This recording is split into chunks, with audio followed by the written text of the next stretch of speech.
Hello guys! Welcome to my channel. At kung bago ka lang sa aking channel, subscribe and click the bell notification for you to be notified when I have new videos uploaded. And disclaimer, ang mga ituturo ko po dito sa channel na ito ay kung ano lamang po ang aking nalalaman at kung ano ang mga itinatanong sa akin ng aking mga kaibigan or ng mga friends sa labas at sa loob ng YouTube. Kaya ituturo ko po sa kanila ito. So this video is for newbies at sa mga baguhan dito sa YT world. Kaya kayo guys, panoorin nyo ito.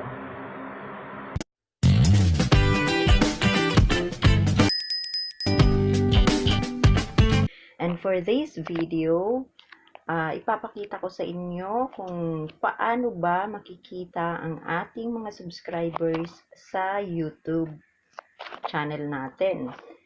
So, at dahil tinanong yan ng aking isa sa mga YouTube subscriber ko, walang iba kundi ang aking sister.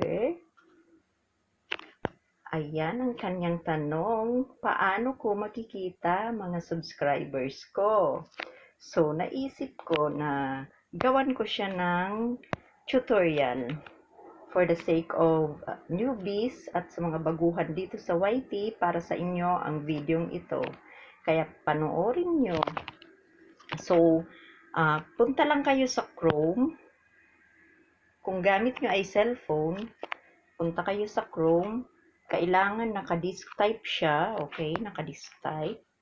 So, dahil meron na akong channel dashboard dito, so pipindutin ko na lang yan.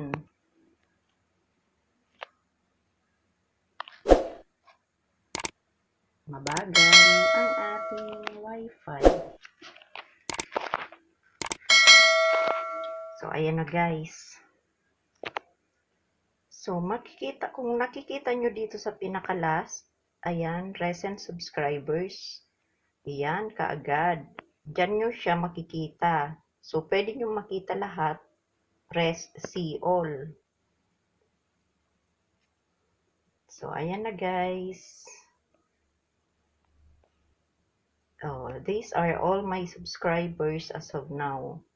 Ayan. So, pwede nyong isa-isahin. Ayan.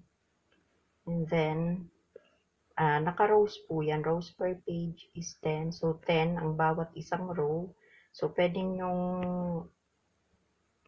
tignan yung iba pa. Next page. Ayan.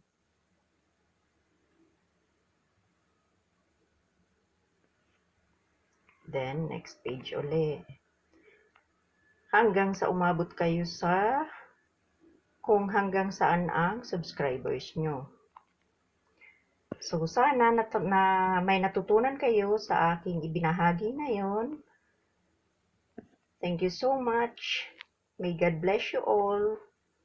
At manang buhay sa inyong lahat. Thank you so much. Thank you so much, my subscribers.